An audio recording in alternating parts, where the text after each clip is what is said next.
사람들은 누구나 연약하고 부족한 존재들인 것 같습니다. 그래서 우리의 부족하고 연약한 부분들을 누군가는 채워주는 것이 필요하고요. 그렇기 때문에 사람들은 함께 모여서 생활을 하고 공동체를 이루게 되는 것입니다. 혈연 관계로 모여서 시족 사회를 이루기도 하고요. 또 취미가 같은 사람들이 요즘에는 모여서 동호회니 이런 것들을 만들어 활동하는 것들도 볼 수가 있습니다. 같은 목표를 가진 사람들이 함께 모여 살아가기도 하지요. 회사에, 직장에서는 같은 하나의 목표를 가지고 회사가 달려가는 것들을 보게 됩니다. 이런 모든 것들 공동체라고 하는데요. 우리는 다양한 공동체를 접하게 되고 그 공동체에 소속이 되고 그 공동체 안에서 서로 도움을 주고 받는 그러한 관계를 만들며 살아갈 수가 있는 것이지요. 신앙인들도 마찬가지인 것 같습니다. 신앙생활, 나는 혼자 신앙생활 합니다. 이런 사람들이 있어요. 별로 좋은 것이 아닙니다. 성경은 우리에게 공동체를 이야기하고 있어요. 혼자 신앙생활하는 것, 혼자 신앙을 지켜나간다. 물론 특수한 상황에 있는 사람들은 혼자 할 수밖에 없겠지요. 그러나 그렇지 않은 일반적인 사람들은 서로 함께 모이는 거예요. 이게 바로 교회라는 것이지요. 교회는 이러한 건물이 아니라 예수를 그리스도로 고백한 한 사람 한 사람들이 모인 그 공동체를 가리켜 교회라 그렇게 말해주고 있습니다. 그러므로 우리는 신앙의 공동체, 교회 안에서 서로 교제하고 서로를 위해서 기도해주는 자들이 되어야 하는 것입니다. 예수님께서는 베드로가 예수님을 모른다 이렇게 부인할 것을 미리 베드로에게 말씀을 하십니다. 그러면서 이런 이야기를 하셨어요. 누가복음 22장 31절 32절에 보니까 시몬아 시몬아 보라 사탄이 너희를 밀가부르듯 하려고 요구하였으나 그러나 내가 너를 위하여 믿음이 떨어지지 않기를 기도하였노니 너는 돌이킨 후에 내 형제를 굳게 하라 이렇게 말해줍니다. 내가 너를 위해서 믿음이 떨어지지 않도록 기도했다. 예수님도요 베드로를 위해서 기도했다는 거예요. 그러니까 베드로야 너 나를 모른다고 부인할 것이지만 다시 돌이키게 될 텐데 그 후에 너도 가서 형제들의 믿음을 굳건하게 해주는 자가 되어야 해. 이게 바로 예수님의 말씀이었다는 거지요. 데살로니가의 복음을 전하던 바울은 유대인들의 박해를 피해서 베레아에 가면서 디모데를 데살로니가에 남겨두게 됩니다. 그러니까 디모데가 데살로니가 성도들을 잘 믿음으로 양육하기를 바라고 있었지요. 그리고 나중에 디모데가 와서 바울에게 그 데살로니가 교회의 소식들을 전해주게 됩니다. 그리고 난 다음에 다시 이 디모데를 데살로니가로 보내는 거예요. 그래서 야 가서 너는 계속 데살로니가 교회의 성도들을 좀 잘 케어해야 돼. 이렇게 보내게 되는 겁니다. 오늘 본문은 디모데를 데살로니가에 보내서 믿음의 공동체를 세워가는 그런 내용들을 우리에게 보여주고 있습니다. 그래서 오늘 공동체를 세우는 사람이라는 제목으로 말씀의 은혜를 좀 나눠보고자 합니다. 먼저 성도들은 믿음 안에서 한 형제임을 우리는 기억을 해야 합니다. 바울은 먼저 디모데를 가리켜서 믿음의 아들이라 이런 얘기를 디모데서에서 했어요. 그런데 오늘 본문에서는 다른 사람들에게, 그러니까 데살로니가 교회 성도들에게 디모데를 소개할 때 뭐라고 소개합니까? 형제라 이렇게 소개를 해주고 있어요. 2절에 보니까요, 우리 형제 곧 그리스도의 복음을 전하는 하나님의 일꾼인 디모데를 보내노니 우리의 형제라 그렇게 말하고 있어요. 복음을 전하는 사명을 감당하는 이러한 입장에서 복음의 형제라 그렇게 말하고 있다는 거지요. 오늘 우리는 예수 그리스도 안에서 한 형제가 된 줄로 믿습니다. 예수 그리스도의 보혈로 죄사함을 받고 하나님의 자녀가 되었기 때문에 우리는 복음 안에서 한 형제라는 거예요. 오늘 우리가 한 형제로서 아름다운 사랑의 교제가 있어야 할 줄로 믿습니다. 바울은 데살로니가 성도들을 향하여 주님 안에서 우리는 한 형제입니다. 우리 디모데도 한 형제입니다. 그렇게 말하고 있다는 거예요.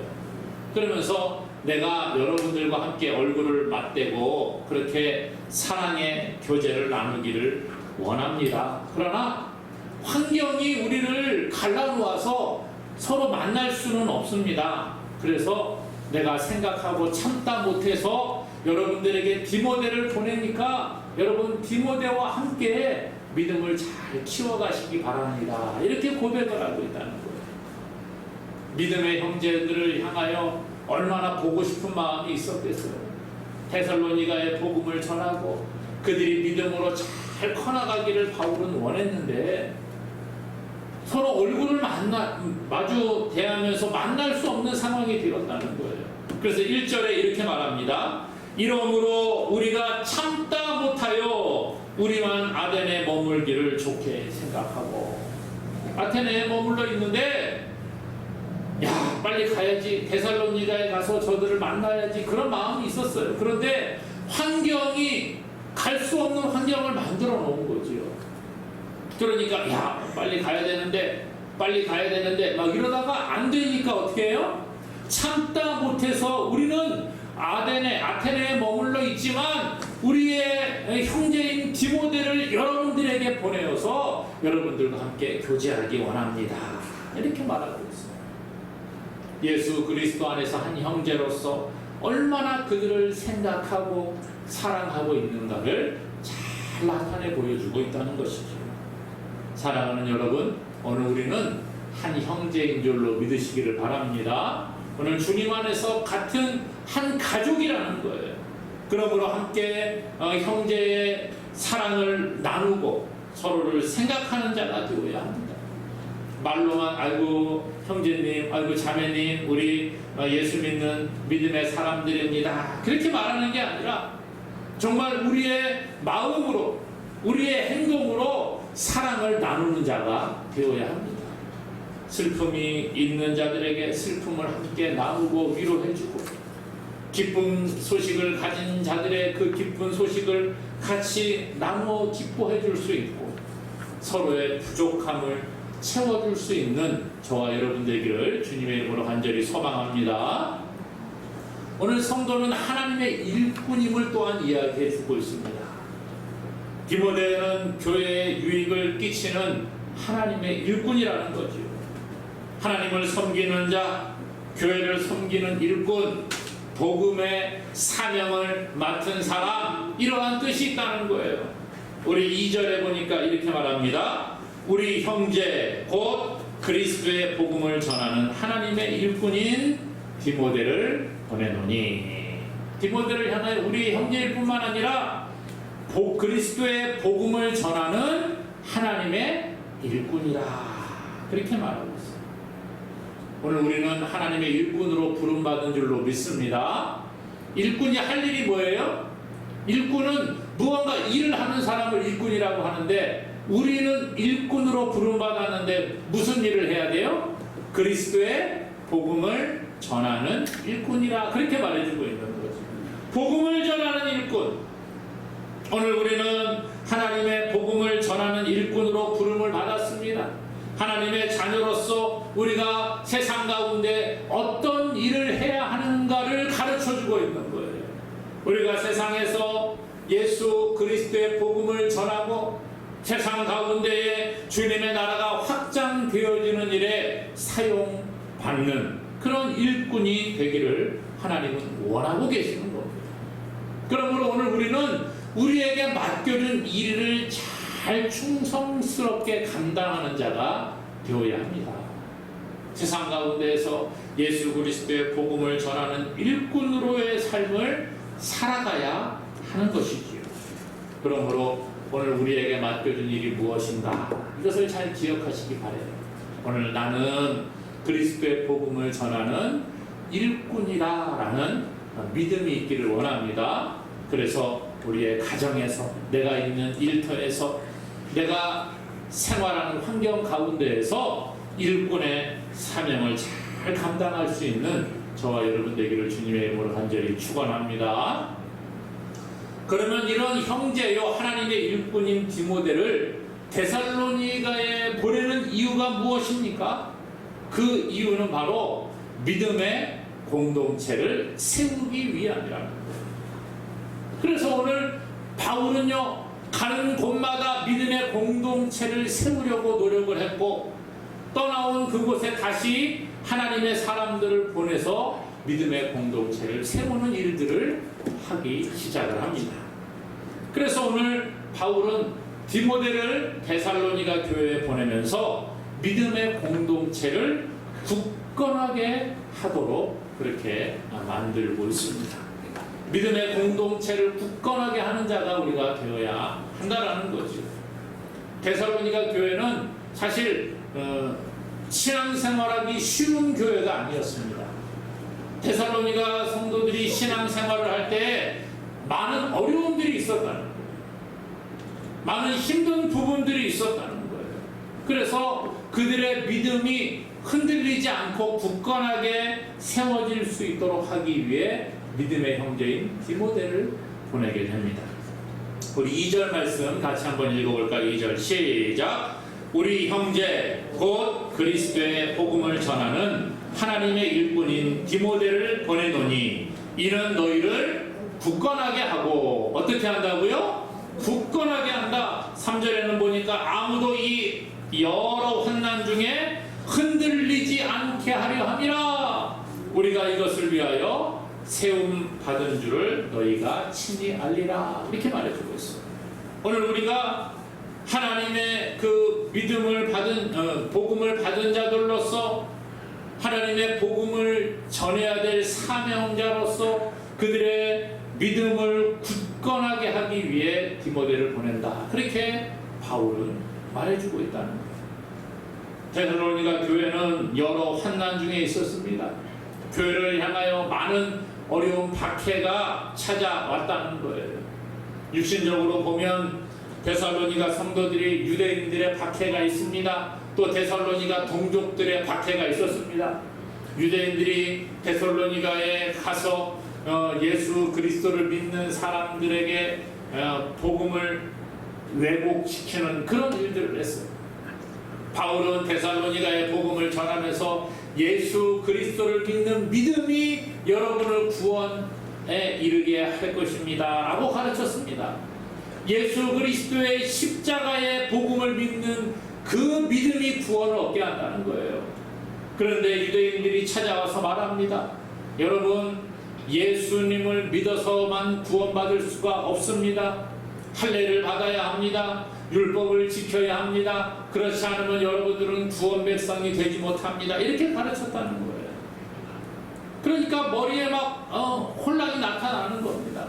데살로니가 성도들이 듣고 혼란스럽기 시작을 합니다. 이상하다. 바울은 분명히 예수님 믿으면 구원받는다고 했는데 또 저 사람들은 다른 이야기 하네? 그런 이야기 하는 거예요. 혼란스럽지요. 과연 누가 맞는 이야기 하는 것인가? 고민이 되지가 않을 수 없는 거예요. 그래서 오늘 바울은 이런 자들을 굳건하게 하기 위해 디모데를 보내게 됩니다. 유대인들뿐만 아니라 데살로니가에 있는 그 사람들도 역시 데살로니가 성도들을 힘들게 만들었어요.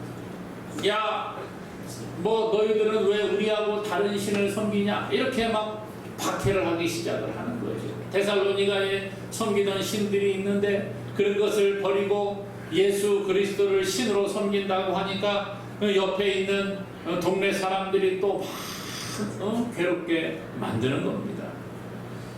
육체적인 환난뿐만 아니라 영적인 어려움도 있었다는 거예요. 사탄의 방해가 있습니다. 사탄은 날마다 우는 사자같이 두루다니며 삼킬 자를 찾습니다. 예수님을 믿는 사람들이 복음을 제대로 알지 못하도록 방해를 합니다. 신앙생활하지 못하게 방해합니다. 예배자의 자리에 나가지 못하게 방해합니다. 예배에 집중하지 못하게 방해합니다. 수많은 환난과 어려움이 있었다는 거예요. 지금도 이런 일들은 계속되고 있습니다. 지금이라고 뭐 다르겠어요? 오늘 우리가 예수님을 믿는다고 하고 이 땅에 종교의 자유가 있다고 말을 하지만 그래도 우리가 예수 믿는 게 쉽지 않다는 거예요. 지금도 전통적으로 우리 조상 때부터 믿어온 신을 버리고 예수를 믿는다고 하면 가정에 박해가 많이 있습니다. 제 주위에도 예수 믿는다는 그 신앙 때문에 가정에 버림을 받고 그런 사람들이 있어요. 교회에 나가지 못하게 어렸을 때부터 가정에서 막 혼을 내고요. 예수 믿는다는 것 때문에 집에서 쫓겨나는 사람들도 있는 것들을 지금도 봅니다. 쉽지가 않아요. 신실한 복음의 일꾼의 삶을 살려고 하면 많은 어려움과 박해가 따라온다는 거예요. 사람들로부터 어려운 일들이 있습니다. 마귀는 계속해서 우리를 공격해 오는데 때로는 사람들을 통해서도 공격을 해온다는 거예요. 여러분, 이것은 어찌 보면 당연한 일이라 그렇게 말해요. 우연한 일이 아니에요. 당연한 것입니다. 이것은 특별한 일이 아니라 당연한 거예요. 예수 믿는 사람들에게 박해가 오는 것은 당연하다 그렇게 말합니다. 예수님께서는 요한복음 16장 33절에서 말씀을 합니다. 이것을 너희에게 이르는 것은 너희로 내 안에서 평안을 누리게 하려 함이라. 세상에서는 너희가 환난을 당하나 담대하라. 내가 세상을 이기었노라. 이렇게 말했습니다. 세상에서 너희가 환난을 당하지만 담대해라. 예수님은 이미 우리가 신앙생활 할 때에 세상에 어려운 일이 있을 것을 알고 계셨습니다. 그리고 말하는 거예요. 야, 너희가 세상에 있을 때에 어려운 일 당할 거야. 신앙생활 잘 하려고 하면 힘든 일이 너희 가운데 있을 거야. 그러나 담대해라. 내가 세상을 이겼으니 너희도 분명히 이길 수 있어 라고 말씀해 주시는 겁니다. 오늘 바울도 그런 이야기를 했어요. 바울도 예수 믿는 자들에게 여러분, 예수 믿는 게 쉬운 게 아닙니다. 여러분, 예수님 믿으면 어려운 일이 생길 겁니다 라고 이야기했다는 거예요. 그래서 오늘 4절에 보니까 그렇게 말해요. 4절에 우리가 너희와 함께 있을 때에 장차 받을 환난을 너희에게 미리 말하였는데 과연 그렇게 된 것을 너희가 아느니라. 바울이 데살로니가에서 복음을 전하고 처음에 데살로니가 성도들과 함께 말씀을 가르칠 때 이런 얘기했다는 거예요. 여러분, 예수 믿는 게 쉬운 게 아닙니다. 여러분, 예수님 믿으면서 앞으로 어려운 일들이 있을 겁니다. 그런데 어떻게 됐다고요? 과연 그렇게 된 것을 너희가 안다. 그렇게 말합니다. 예수 믿으면 형통한 삶이 이어지고, 예수 믿으면 우리가 부자가 되고, 예수 믿으면 아픈 몸이 완전히 회복되어서 건강한 사람이 되고, 예수 믿으면 우리 자녀들이 말 잘 듣고 아주 그냥 순종적인 사람이 되고, 물론 그런 일들이 일어날 수가 있습니다. 그러나 그렇지 않을 수도 있다는 거예요. 예수 믿어도 몸이 아픈 곳이 회복이 안 되고 점점 더 아파질 수도 있고, 예수님 믿어도 부자가 되지 아니하고 어렵게 힘들게 살아갈 수도 있습니다. 그러나 이것은 이상한 일이 아니라는 거예요. 예수님 믿으면서 때로는 신앙의 박해로 말미암아 더 형편이 어려워지기도 한다는 거죠. 그럼에도 불구하고 이런 일들이 있는 것을 이야기해주고 있어요. 성경은 끊임없이 우리에게 이런 일이 있을 겁니다. 환난이 있을 겁니다. 그런 것을 여러분 믿음으로 이기시기 바랍니다 라고 이야기했어요. 그런데 지금 어떤 일이 벌어졌어요? 환난이 있을 것을 바울이 미리 이야기했는데 실제로 그 일이 일어났다는 겁니다. 그래서 어떻게 합니까? 디모데를 여러분들에게 보내는 이유는 이런 환난으로 말미암아 여러분들의 믿음이 흔들리지 아니하고 굳건하게 설 수 있도록 돕기 위해서 디모데를 보냅니다. 그렇게 말하는 거예요. 이 흔들리다 이 말이 개가 꼬리를 살랑살랑 흔드는 것처럼 왔다 갔다 하는 것을 이야기하는 거예요. 그러니까 신앙이 막 흔들리는 거예요. 중심을 잡지 못하고 신앙이 막 흔들려요. 이런 사람들을 어떻게 한다고요? 굳건하게 하기 위해서 디모데를 보낸다. 굳건하게 하다는 것은 버팀목과 지주로 건물을 흔들리지 않도록 붙잡다, 고정하다, 확립하다 이런 뜻이 있어요. 그러므로 여러분들 믿음이 막 이렇게 강아지 꼬리가 흔들리듯이 흔들리는 그런 게 아니라 집이 흔들리지 않도록 버팀목으로 딱 잡는 것처럼 굳건하게 붙잡고 고정시키는 의미를 가지고 있다는 거죠. 디모데를 보내서 여러분들의 믿음이 딱 서서 흔들리지 않도록 그렇게 돕기를 위해 디모데를 보냅니다 라는 말이에요. 진리 안에 굳건히 서서 흔들리지 않기를 원하고 있는 거죠. 예수님은 이런 자들이 반석 위에 집을 세우는 사람이라 이렇게 말합니다. 예수 그리스도의 복음의 반석 위에 집을 세우면 비바람이 쳐도 환난이 와도 흔들리지 않는다는 거예요. 바울은 데살로니가 성도들이 예수 그리스도를 믿는 믿음 안에서 굳건히 서서 흔들리지 않기를 원하고 있습니다. 오늘 우리도 마찬가지지요. 나 혼자 힘으로 바로 서는 것은 쉽지가 않아요. 여러분 혼자 아주 중심을 잡고 가는 사람들 물론 있습니다. 그러나 대부분은 어려워요. 혼자 하는 거 쉽지 않습니다. 운동도 해보면 그래요. 운동하는 거 혼자 열심히 한다. 쉬워요? 어려워요? 어렵습니다. 그래서 운동도 함께 하면 시너지 효과가 나타난다 그러잖아요. 이 올림픽에 나가는 사람들, 운동선수들 누가 옆에서 도와줘요? 코치 이런 사람들이 도와줍니다. 그리고 함께 운동을 해요. 혼자 하면요 힘들면 어떻게 해요? 난 더 이상 못하겠어 힘들어 그러고 그냥 포기하죠.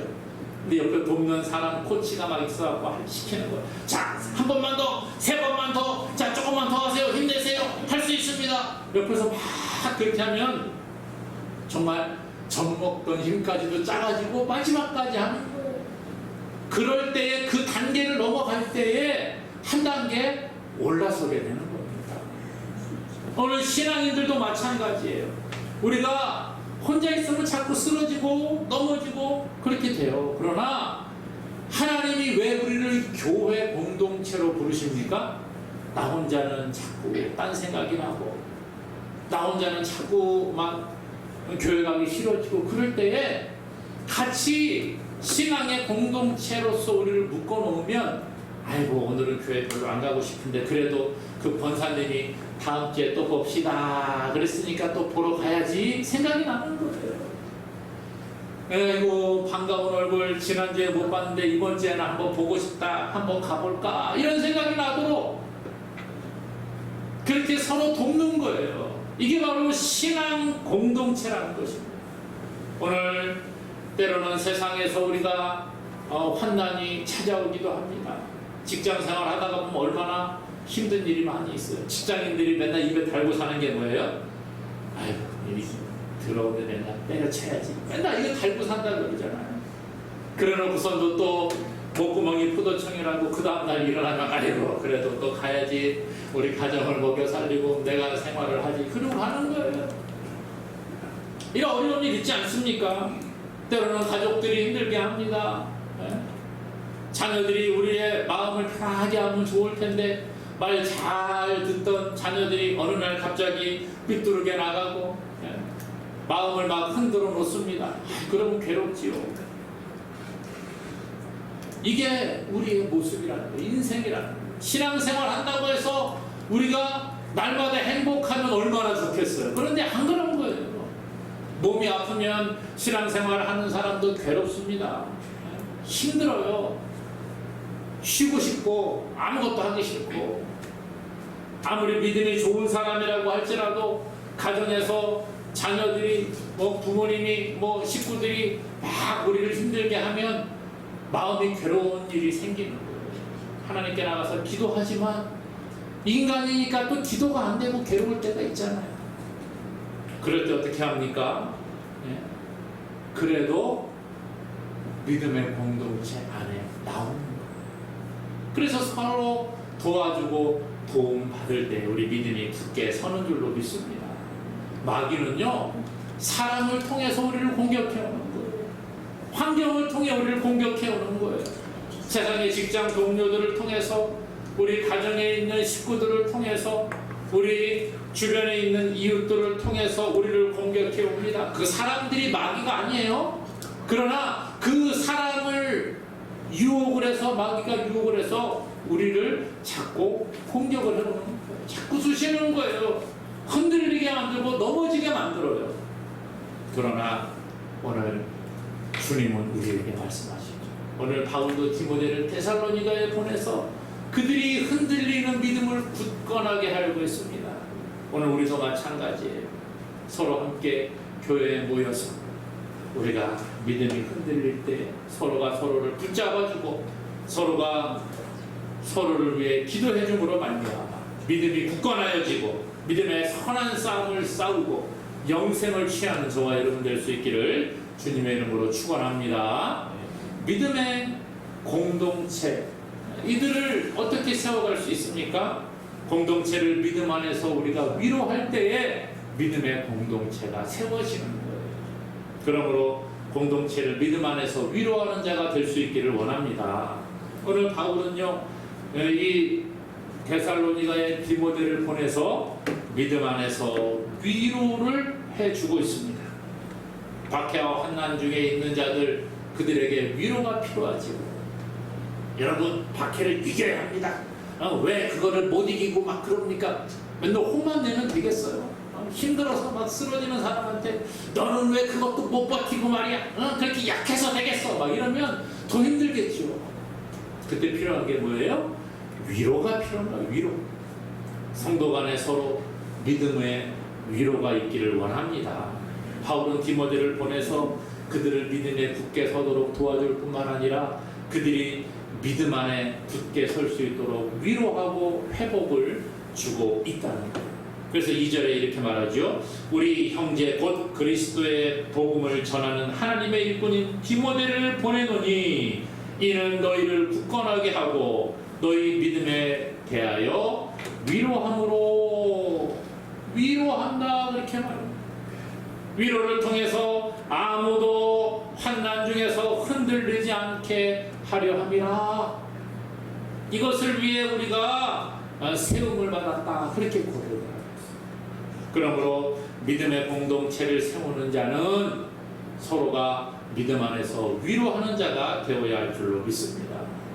예수님이 우리를 성도로 부르셨어요. 교회로 부르셨어요. 그리고 서로 격려하고 서로 위로해서 믿음 안에 굳건히 세우기를 원하고 있습니다. 소극적으로 위로하는 것, 아유 그래 힘들겠어, 그 정도 위로하는 것으로 그쳐서는 안 됩니다. 물론 그것도 필요하지요. 말 한마디라도 이렇게 위로의 말을 던져줄 때 힘이 됩니다. 그러나 적극적으로 우리가 위로하는 것이 필요합니다. 힘들 때 그렇게 아이고 힘들겠구나, 그 정도가 아니라 그래도 우리 같이 한번 힘을 내서 다시 일어나 봅시다. 좀 격려하고 함께 내가 당신을 위해서 기도하니까 힘을 내세요. 그렇게 해주고 또 우리가 육신의 필요를 또 도와줄 수 있는 부분은 도와주는 것이 필요하다는 거죠. 그것이 바로 위로하는 자의 모습이라는 거예요. 그래서 위로하는 것 그냥 말로만 하는 게 아니라 행동으로 함께 옮기는 자가 되어야 합니다. 서로 믿음을 먼저 칭찬해 줄 수 있기 원합니다.